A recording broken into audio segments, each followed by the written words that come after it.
Vikramshila IAS coaching institute 14 bigha Rishikesh. Ancient history of India कर रहे थे हम लोग, प्राचीन भारत का इतिहास। उसमें जो आज हमारा टॉपिक है वेरी वेरी इंपॉर्टेंट, दक्षिण भारत का प्राचीन इतिहास यानी ancient history of south India. इसमें प्री और मेंस पॉइंट ऑफ व्यू से बड़े इंपॉर्टेंट क्वेश्चंस हैं, हिडन है, बीच बीच में बताता रहूंगा मैं, ठीक है। तो सबसे पहले इंट्रोडक्शन ऑफ साउथ इंडिया यानी दक्षिण भारत का मैं एक संक्षिप्त परिचय दे रहा हूं। विंध्याचल पर्वत से कन्याकुमारी तक। विंध्याचल पर्वत आपको पता है, भारत को दो भागों में बोल सकते हैं आप, उत्तरी भारत और दक्षिणी भारत, है ना। तो विंध्याचल पर्वत से लेकर कन्याकुमारी तक, केप कमरिन तक विस्तृत पठारी भूभाग को दक्षिण भारत की संज्ञा दी जाती है। यह भूभाग पश्चिम और पूर्वी दिशा में पश्चिम दिशा में पश्चिमी घाट और पूर्वी दिशा में पूर्वी घाट से घिरा हुआ है। ये बता रखा मैंने ज्योग्राफी में। Eastern Ghat and western Ghats. Western Ghat को सह्याद्री भी बोलते हैं। ईस्टर्न घाट और वेस्टर्न घाट जहां पर मिलती है उसको मैंने बता रखा ज्योग्राफी में क्या, नीलगिरी हिल्स। नीलगिरी हिल्स की हाईएस्ट पीक दोदा बेटा, और वहां पर एक टोडा नामक जनजाति निवास करती है ना, पर्वतीय जनजाति निवास करती है जो मधुमक्खी के छत्ते के आकार की बस्तियां बसाती है ना, शत्रुओं से अपनी रक्षा करने के लिए। तो पश्चिमी और पूर्वी घाट से घिरा हुआ है। पश्चिमी प्राचीन भारतीय ग्रंथों में पश्चिमी घाट के उत्तरी भाग को सह्याद्री तथा दक्षिणी भाग को मलय पर्वत नाम से उल्लेख हुआ है। यानी जो वेस्टर्न घाट का पूरा जो है ऊपर वाला जो पार्ट है, यानी उत्तरी भाग जो उसको सह्याद्री और दक्षिणी भाग को क्या बोलते हैं, मलय पर्वत बोलते हैं, बोला गया है। इसी प्रकार पूर्वी घाट को रामायण में महेंद्र पर्वत कहा गया है। क्या कहा गया? पूर्वी घाट को रामायण में महेंद्र पर्वत कहा गया है। दक्षिणी भारत के इतिहास जानने के स्रोत साहित्यिक और पुरातात्विक दोनों ही उपलब्ध हैं हमारे पास। पुरातात्विक स्रोतों के आधार पर विद्वानों का मानना है कि लगभग 1.5 लाख वर्ष पूर्व मद्रास के निकटवर्ती क्षेत्र में मानव सभ्यता का प्रारंभ हो चुका था। पूर्व पाषाण काल से नव पाषाण काल तक के पुरातात्विक साक्ष्य प्राप्त हुए हैं। भारत में पूर्व पाषाणकालीन उपकरणों की खोज सर्वप्रथम रॉबर्ट ब्रूस फुट द्वारा 1863 ईस्वी में दक्षिण के पल्लवरम से ही की गई थी। ये उत्तराखंड पीसेस का भी क्वेश्चन है, ये आईएएस का भी क्वेश्चन है। कौन सा वाला? ये जो मैंने अभी पॉइंट बताया आपको कि भारत में पूर्व पाषाणकालीन उपकरणों की खोज सर्वप्रथम किसने की थी? आंसर रॉबर्ट ब्रूस फुट ने की थी। कब की थी? 1863 ईस्वी में की थी। कहां पर की थी? दक्षिण के पल्लवरम नामक स्थान से इन्हें कुछ क्या पूर्व पाषाणकालीन उपकरण प्राप्त हुए थे। इतना समझ में आ गया। दक्षिण में ताम्र पाषाणिक संस्कृति, जो कि जैसे महाराष्ट्र में जौरवे संस्कृति पढ़ी थी, जब हम पहला चैप्टर पढ़ रहे थे तो जौरवे संस्कृति पढ़ी थी हमने महाराष्ट्र में। तो वो कैसे दक्षिण में ताम्र पाषाणिक संस्कृति यानी महाराष्ट्र की जौरवे संस्कृति विद्यमान थी। सुदूर दक्षिण में 1000 ईसा पूर्व के आसपास महापाषाणिक संस्कृति के साक्ष्य प्राप्त होते हैं। दक्षिण भारत के प्रारंभिक अभिलेख अशोककालीन है। दक्षिण भारत के प्रारंभिक अभिलेख अशोककालीन है और बाद के दक्षिण भारतीय शासकों के भी अभिलेख मिलते हैं। दक्षिण भारत के इतिहास पर सर्वप्रथम जिन साहित्यिक ग्रंथों से प्रकाश पड़ता है वे कौन कौन से हैं? एक है संगम साहित्य, जो कि 100 से 250 ईस्वी के बीच संगम युग में रचे गए। कब रचे गए? 100 से लेकर 250 ईस्वी के बीच संगम युग में रचे गए। और मैं आपको बता दूं कि ये आपको टफ लगेगा संगम साहित्य, इसलिए लगेगा क्योंकि आप उत्तर भारत में निवास कर रहे हो, दक्षिण भारतीय शब्द आएंगे, दक्षिण भारतीय संस्कृति के बारे में पढ़ना पड़ेगा। लेकिन मैंने कहा ये उत्तराखंड में तो क्वेश्चन बनते ही बनते हैं संगम से। कहां से? संगम से, ठीक है। ऐसा माना जाता है कि आर्यों को दक्षिण भारत के विषय में सर्वप्रथम उत्तर वैदिक काल में जानकारी प्राप्त हुई। ऋग्वेद में स्पष्ट रूप से दक्षिण का उल्लेख नहीं है। इसमें दक्षिणापदा यानी दक्षिण की दिशा में पैर शब्द का प्रयोग हुआ है, परंतु इससे दक्षिण भारत का बोध स्पष्ट नहीं होता है। उत्तर वैदिक कालीन ग्रंथों में ऐत्रेय ब्राह्मण में सर्वप्रथम दक्षिणादिश प्रदेश का उल्लेख हुआ है। अब यहां से क्वेश्चन बनेगा कि सबसे पहले दक्षिण का जो उल्लेख हुआ है किस रूप में, शब्द क्या प्रयुक्त किया गया है? दक्षिणादिश। वो उत्तर वैदिक कालीन ग्रंथ ऐत्रेय ब्राह्मण में प्राप्त हुआ है। मैंने बताया था वेदों के अपने ब्राह्मण ग्रंथ हैं, तो जो ऋग्वेद का है ये ऐत्रेय ब्राह्मण, किसका ब्राह्मण है? ये ग्रंथ जो है ऐत्रेय ब्राह्मण ग्रंथ जो है वो किसका है? ऋग्वेद का, यानी वेदों की जो भाषा थी बड़ी कठिन थी, वैदिक संस्कृत थी। उसको समझने के लिए जैसे गाइड बनती है ना, मेडिजी बनती है, जैसे किताबों को समझने के लिए गाइड बनती है, वैसे समझ लीजिए वेदों को समझने के लिए जो जिन ग्रंथों की रचना हुई मेडिजी के रूप में, वो ब्राह्मण ग्रंथ है, और प्रत्येक वेद के अपने ब्राह्मण ग्रंथ है। ठीक है, तो ऐत्रेय ब्राह्मण किसका है? ऋग्वेद का है। तो उत्तर वैदिक कालीन ग्रंथ ऐत्रेय ब्राह्मण में सर्वप्रथम दक्षिणादिश प्रदेश का उल्लेख हुआ है, जो कुरु पांचाल से परे स्थित था। कुरु पांचाल से परे स्थित था, परे मतलब नीचे स्थित था। इसी ऐत्रेय ब्राह्मण में विदर्भ राज्य और वहां के शासक भीम का उल्लेख वैदर्भ्य के रूप में हुआ है। विदर्भ राज्य का उल्लेख हुआ है, वहां के शासक भीम का उल्लेख वैदर्भ्य के रूप में हुआ है। किसमें? ऐत्रेय ब्राह्मण में। तो अब ये यूपीएससी पॉइंट ऑफ व्यू से बड़ा इंपॉर्टेंट हो जाता है वाला। आपको पॉइंट्स पकड़ने आने चाहिए, कुछ नहीं है। अगर आप मेरे से पूछेंगे कि प्री में क्या करना है, तो प्री में आपको, जब आप किताब पढ़ रहे होते हैं या कोई भी चीज पढ़ रहे होते हैं, वहां पे आपको जो एक अंदाज लगाना पड़ता है कि ये यूपीएससी वाले क्या कर सकते हैं, पूछ सकते हैं, या आपके राज्य लोक सेवा आयोग वाले पूछ सकते हैं। तो जब आप अपने मस्तिष्क को ऐसे करके याद दिलाओगे कि भाई ये पूछ सकते हैं, तो क्या करोगे आप? उसको वहीं पर याद कर लोगे, है ना। फिर अगला है व्याकरण। पाणिनि ने अपने ग्रंथ अष्टाध्यायी में दक्षिणात्य शब्द का प्रयोग किया है। पाणिनि की अष्टाध्यायी पढ़ी है आपने, 8 अध्यायों की एक पुस्तक है, जो कि संस्कृत व्याकरण का सबसे बड़ा ग्रंथ है।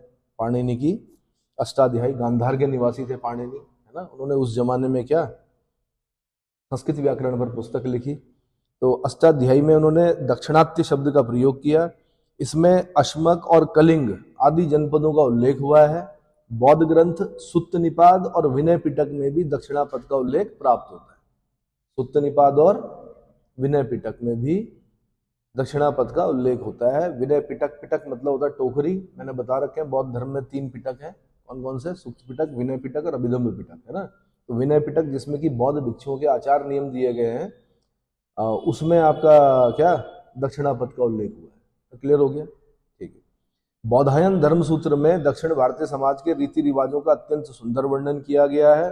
4वीं शताब्दी ईसा पूर्व के विद्वान कात्यायन, जो कि अष्टाध्यायी के टीकाकार थे, उनके द्वारा सुदूर दक्षिण में स्थित चोल, पांड्य, केरल आदि राज्यों का उल्लेख किया गया। Very very important. कात्यायन कब के हैं? 4वीं शताब्दी ईसा पूर्व के हैं, 4th सेंचुरी बीसी के हैं। कब के? 4th सेंचुरी बीसी के हैं। उन्होंने क्या लिखा? कात्यायन ने अष्टाध्यायी पर टीका लिखी। किस पर लिखी? पाणिनि की अष्टाध्यायी पर टीका लिखी। उन्होंने अपने पुस्तक में सुदूर दक्षिण के यानी फार साउथ के चोल, पांड्य और केरल, केरल को आगे चलकर हम चेर बोलेंगे, केरल पुत्र जो है वो क्या है? चेर है।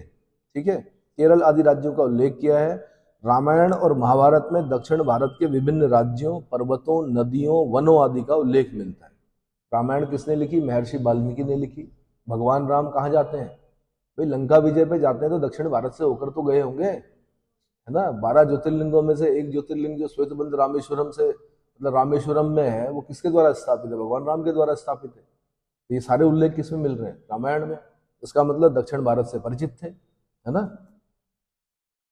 रामायण के किष्किंधा कांड में सुदूर दक्षिण के पांड्य राज्य तक के दक्षिण भारत का विवरण मिलता है। किष्किंधा कांड किसमें है? रामायण में है।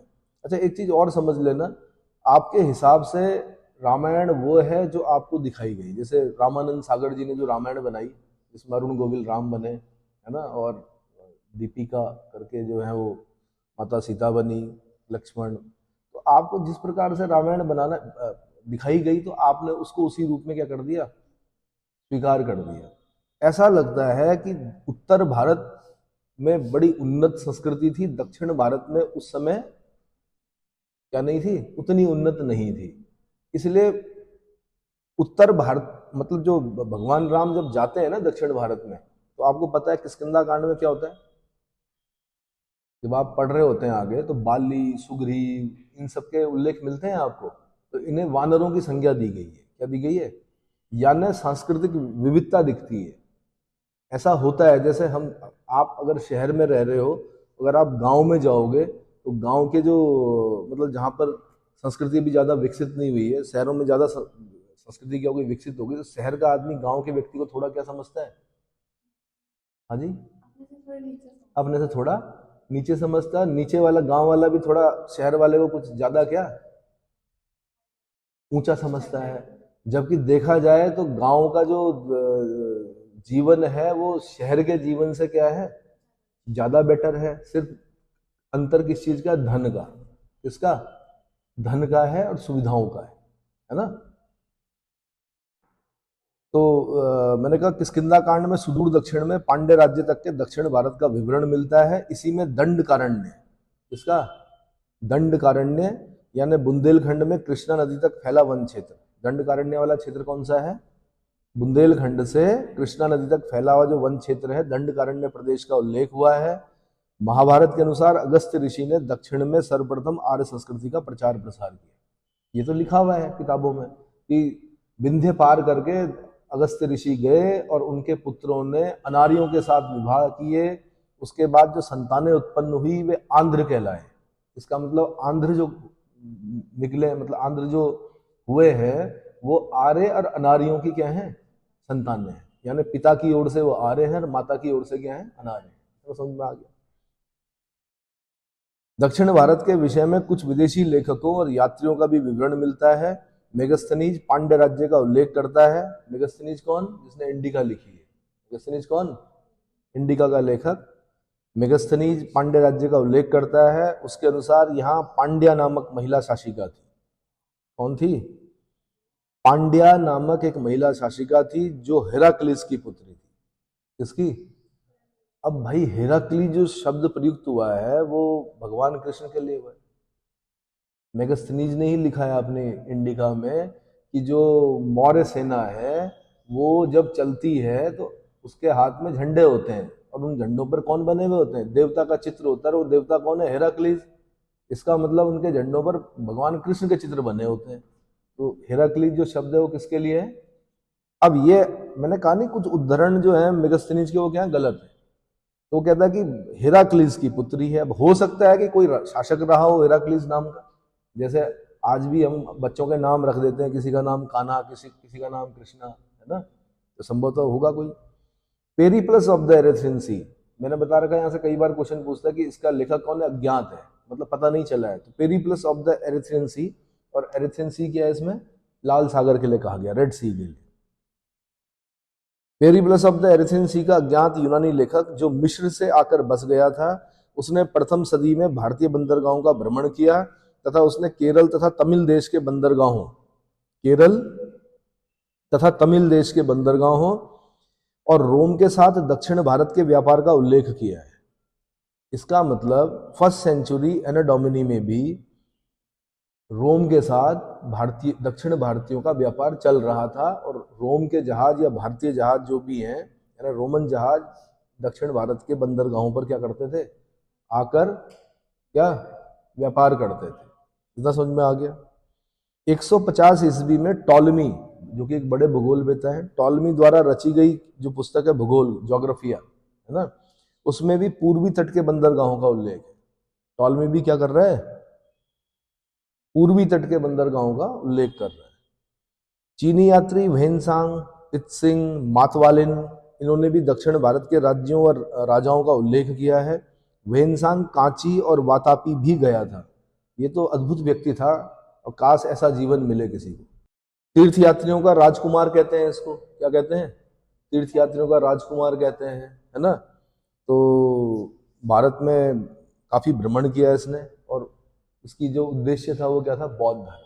क्या था, बौद्ध धर्म, और उसके दर्शन का पढ़ने के लिए आया था, कि जानना चाह रहा था कि है क्या भाई बौद्ध धर्म में। ऐसे इत्सिंग है, मातवालिन है। तो मैंने कहा वेनसांग कांची और वातापी भी गया। वह कांची के लोगों को विद्या का प्रेमी बताता है। कांची के लोगों को विद्या का प्रेमी बताता है। प्राचीन साहित्य में दक्षिण भारत को दो भागों में वर्गीकृत किया गया है, दक्षिणापथ और सुदूर दक्षिण। एक तो बोला गया दक्षिणापथ, दूसरा क्या बोला गया है, सुदूर दक्षिण। सामान्यतः विंध्य से तुंगभद्रा नदी, अब ये यूपीएससी के क्वेश्चन होते हैं ऐसे, क्या होते हैं, विंध्य पर्वत से लेकर, विंध्याचल माउंटेन रेंज से लेकर तुंगभद्रा नदी, यानी कृष्णा की ट्रिब्यूटरी है तुंगभद्रा, कृष्णा की ट्रिब्यूटरी है तुंगभद्रा तक के भूभाग को दक्षिणापथ कहा जाता है। कहां से कहां तक, विंध्याचल से लेकर तुंगभद्रा नदी तक के भूभाग को दक्षिणापथ, और तुंगभद्रा नदी से लेकर दक्षिण तक का समस्त भूभाग उसको बोलते हैं सुदूर दक्षिण। क्या बोलते हैं?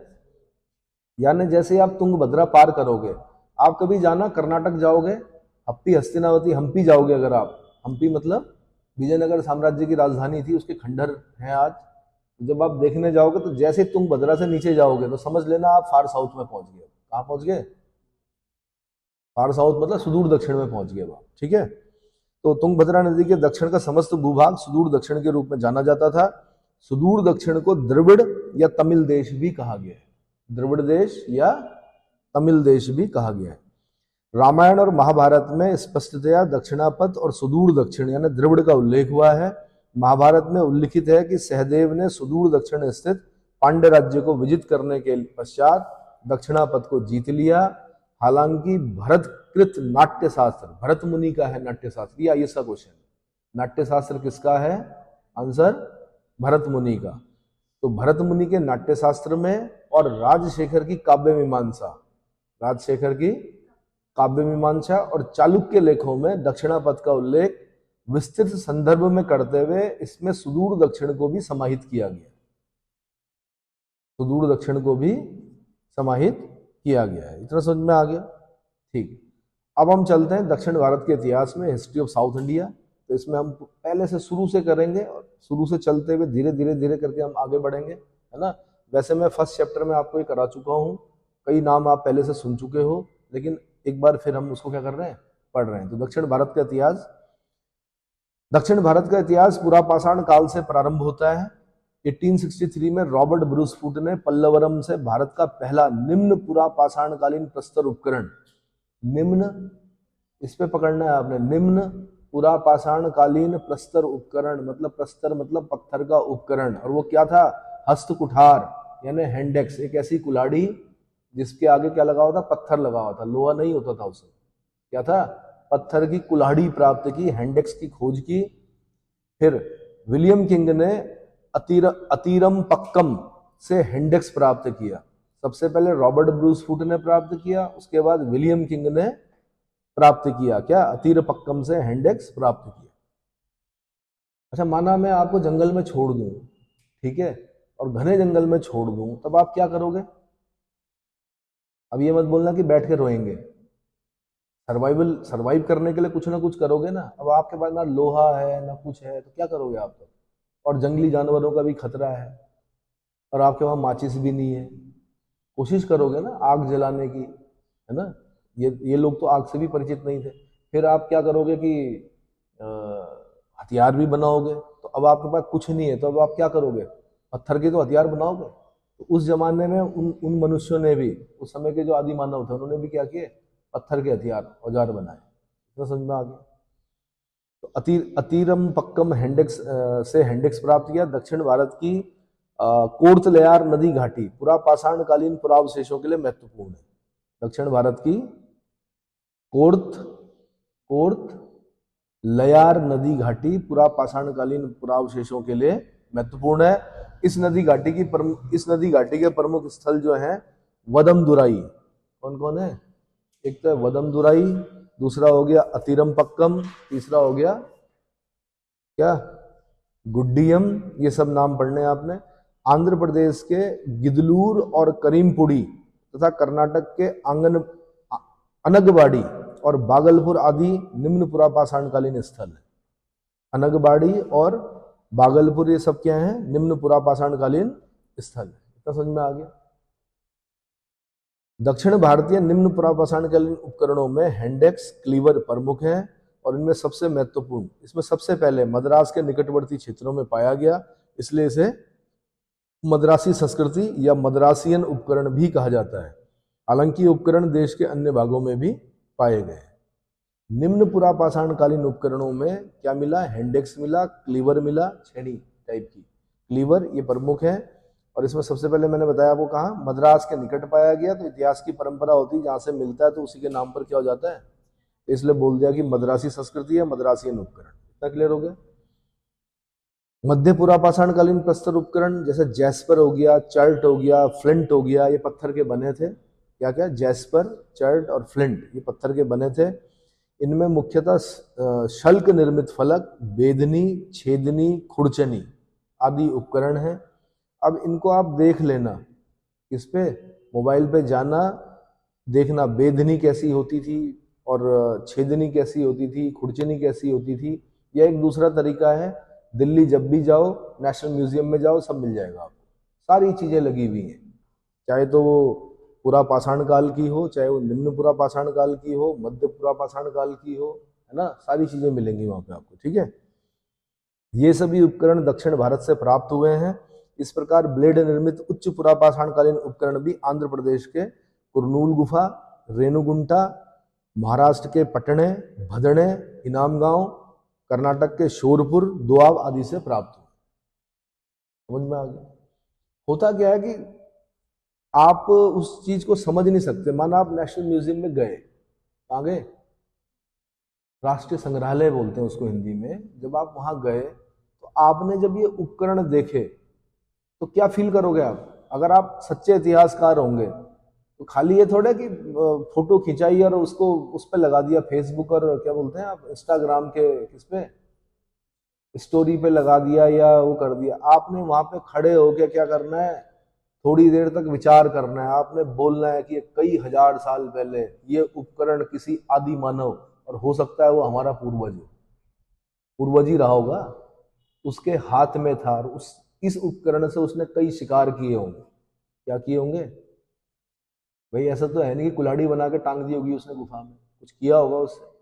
आपने उसको फील करना है। तो आप इतिहास को जितना फील करोगे, आपका इतिहास उतना मजबूत होगा। लोग इतिहास को क्या करते हैं, बोलते हैं रटने वाला विषय है, घृणा करते हैं कई बार इस सब्जेक्ट से, लेकिन इसके बराबर सब्जेक्ट नहीं है। इतिहास विज्ञान है, न कम न ज्यादा। जिसने इतिहास को ढंग से पढ़ लिया, समझ लिया, और अगर साथ में उसने भूगोल पढ़ लिया, तो फिर उसके बाद उसका जो क्या है जीवन है वो बड़ा अच्छा क्या होता है। खाली पास होने के लिए नहीं पढ़ना है आपने, खाली नौकरी पाने के लिए नहीं पढ़ना है, उसको समझो।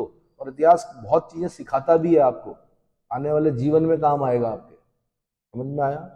ठीक।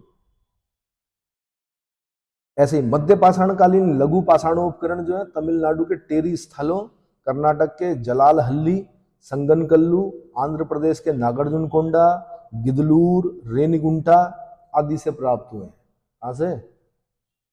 अब जैसे ये हम पढ़ रहे हैं ना रेणुगुंटा, जगह जगह पर बार बार ये नाम आ रहा है, तो गुड्डी मल्लम लिंग रेणुगुंटा, यहाँ पे तो भगवान शिव के साक्ष्य मिले हैं बहुत पुराने, हजारों हजारों साल पुराने। क्या मिले हैं? गुड्डी मल्लम लिंग रेणुगुंटा। ये अभी हम वहां तक नहीं पहुंचे, लेकिन भगवान शिव के साक्ष्य भी मिले, मतलब शिव की पूजा के साक्ष्य मिले भगवान शिव। यानी आप ये मत सोचना कि आप ही भगवान शिव की पूजा कर रहे हैं। आपसे हजारों साल पहले भी क्या थे, भगवान शिव की क्या होती थी? पूजा होती थी, लिंग पूजा होती थी, मूर्ति पूजा होती थी, सब होता था। दक्षिण भारत के नवपाषाणकालीन स्थलों में कृषि, चाक और हाथ से बर्तन बनाए जाने, राख के टीलों आदि के प्रमाण मिले हैं। ये स्थल आंध्र प्रदेश के सिंगनपल्ली, उतनूर, नागार्जुनकोंडा, कर्नाटक के मास्की, ब्रह्मगिरी, संगनकल्लू, हल्लूर और टी नरसीपुर, पिकलीहल, कोडक्कल। अब ये नाम आपको इसलिए अच्छे नहीं लग रहे क्योंकि आपने क्या सुना?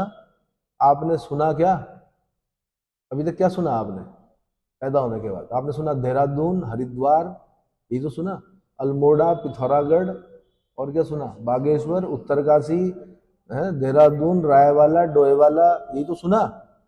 अब आपको क्या हो रहा है? आप अभ्यस्त नहीं हो इस चीज के। किसके?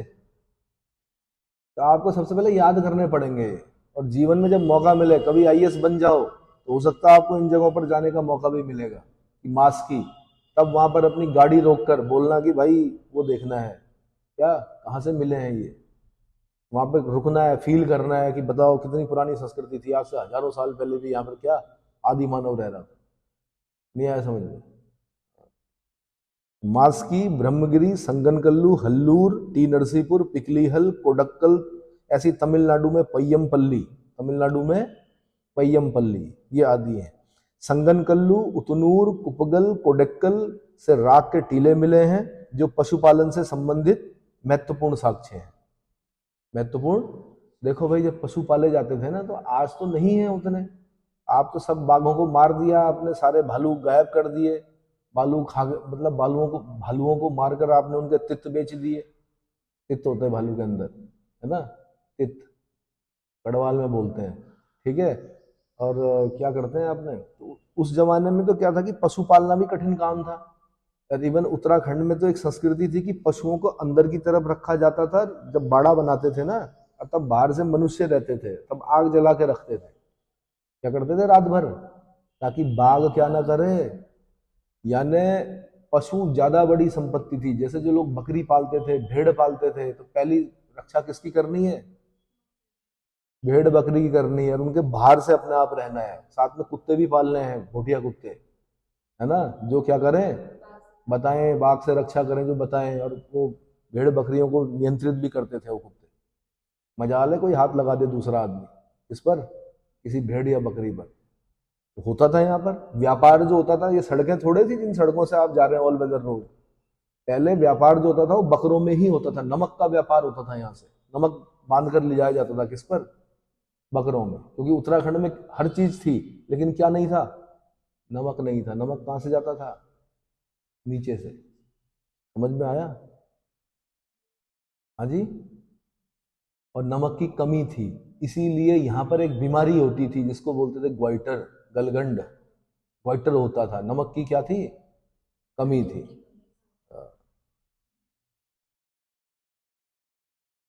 बाकी सब कुछ उगाते थे यहाँ के लोग। अनाज होता था, फल होते थे, दूध दही घी मक्खन शहद, कोई चीज की कमी नहीं थी। कमी किस चीज की थी, नमक, ठीक है। चलो जी, नमक की थी। और कपड़ा भी बना ही लेते थे ऊन का। क्या करते थे, वो भेड़ पालते थे, फिर उससे धागा बनाया, तकली होती थी एक, उससे क्या करते थे, सूत काटते थे।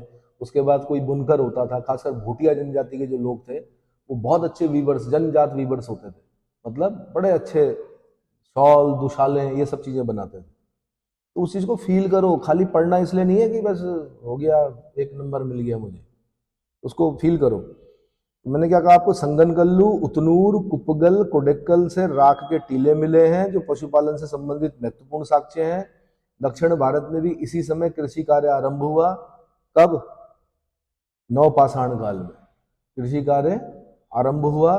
दक्षिण भारत की जो पहली फसल थी वो रागी थी। क्या थी, मिलेट। रागी मतलब मिलेट, ठीक है भाई। खाया तो मैंने भी नहीं है, लेकिन ऐसा लगता है जैसे हमारे यहाँ मंडुआ होता है, वैसे वहां रागी होता है। क्या होता है, ठीक है। अन्य फसलें कुल्थी थी, कुल्थी, मूंग थी, चना था, ये सब चीजें, कुल्थी मूंग और चना। दक्षिण भारत नवपाषाण काल की तिथि 9000 ईसा पूर्व से 2600 ईसा पूर्व मानी जाती है। नवपाषाण काल की जो तिथि है वो कब से कब तक, 9000 ईसा पूर्व से 2600 ईसा पूर्व मानी जाती है। इतना समझ में आ गया। फिर है बृहत पाषाणिक या महापाषाणिक संस्कृति। बृहत पाषाणिक और महापाषाणिक संस्कृति शुरू से लेकर, आदि मानव से लेकर आज तक, जो सबसे बड़ा आश्चर्य है, जो सबसे बड़ा क्या है, सबसे बड़ा जो जादू है, वो कौन सा है बताओ, आज भी। हाँ जी, अरे आग नहीं भाई, मैं जादू पूछ रहा हूं। सबसे बड़ा मतलब जो जो आपको आश्चर्यचकित कर दे, सबसे बड़ा चमत्कार कौन सा है इस धरती पर, ये बताओ मेरे को सबसे पहले। तो सबसे बड़ा चमत्कार है जन्म और मृत्यु। क्या है, सबसे बड़े चमत्कार क्या है, जन्म और मृत्यु। जन्म पर हमेशा से ही प्रशंसा, मतलब प्रसन्न हुआ है व्यक्ति, चाहे वो आदि मानव हो चाहे कोई भी। और मृत्यु पर भयभीत हुआ है कि अरे कहाँ गया भाई ये, समझ में आया। और उसने फिर उनके लिए क्या किए, कुछ ना कुछ किया, मतलब कुछ ऐसा किया कि जो जीवित रहते हुए नहीं कर पाया, मरने के बाद उसके लिए कुछ ना कुछ किया, ठीक है। जैसे आज भी अगर मैं थोड़ा जो जोड़ने का प्रयास कर रहा हूं, कि इन्होंने तो क्या किया, अपने मृतकों की समाधियां बनाई, बड़े बड़े पत्थरों का प्रयोग किया, वो वहां भी चलता है, वो आज भी मौजूद है। अंतर इतना है कि खाली अब उन पत्थरों के जो आकार है वो छोटे हो गए।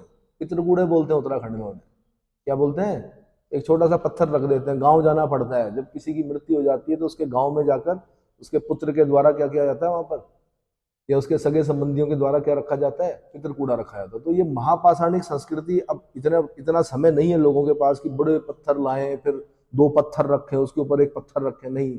अब क्या है, पत्थरों की कमी नहीं है, आज समय की कमी है। ऐसे मैंने कहा दक्षिण भारत में उन्होंने क्या किया, मृतकों के लिए जो किया, उनके नाम पर महापाषाणिक संस्कृति नाम पड़ा है इसका। इसके बता रहा हूं मैं, नवपाषाण काल के पश्चात दक्षिण भारत में 1000 ईसा पूर्व से प्रथम शताब्दी तक बृहत पाषाणिक संस्कृति विद्यमान थी। 1944 ईस्वी में सर्वप्रथम वीडी कृष्ण स्वामी ने बृहत पाषाणिक समाधियों की खोज की। इनका विस्तार तमिलनाडु से तिरुनेलवेली जिले से महाराष्ट्र के नागपुर तक मिलता है। कहां से कहां तक, अब ये यहां से क्वेश्चन, ये यूपीएससी से क्वेश्चन पूछती है कि जो महापाषाणिक संस्कृति है दक्षिण भारत की, वो कहां से कहां तक मिलती है, तमिलनाडु के तिरुनेलवेली जिले से और महाराष्ट्र के नागपुर तक। और ये भी ध्यान रखना कि ये खाली भारत में नहीं है, ये विदेशों में भी है। स्टोन हेंच बोलते हैं विदेशों में, उनको क्या बोलते हैं, स्टोन हेंच। और उनके आकार तो इतने बड़े हैं कि जहां पे आप तीसरी मंजिल पे बैठे हुए हो ना, एक पत्थर इतना ऊंचा और उसी के बगल में फिर दूसरा पत्थर उतना ही ऊंचा, और चलो ठीक है 2 पत्थर किसी तरह खड़े कर दिए और तीसरा पत्थर उसके ऊपर। नेट पे जाके देखो स्टोन हेंच कितने बड़े हैं, देखो। तो आज भी आश्चर्य का विषय यही है कि मरने के बाद व्यक्ति ने अपने सगे संबंधियों के लिए इतने बड़े स्टोन हेंच बनाए कैसे। नहीं आया समझ में, नहीं आया। अरे यार 2 पत्थर तो रख दिए, ठीक है, चलो मैं ये बोल रहा हूं कि 10,000 लोग आए, उन्होंने खड़ा कर दिया, पर उन 2 पत्थरों के ऊपर 1 पत्थर कैसे रखा, स्टोन हेंच में जाके देखो। नहीं आ रहा समझ में, आ रहा है? हाँ जी। अब उसके सामने व्यक्ति की हाइट देखो, एक व्यक्ति खड़ा होगा, अरे देखो ना, और आगे बढ़ाओ उसको, कहीं ना कहीं पर आदमी खड़ा होगा, तब समझ में आएगा आप।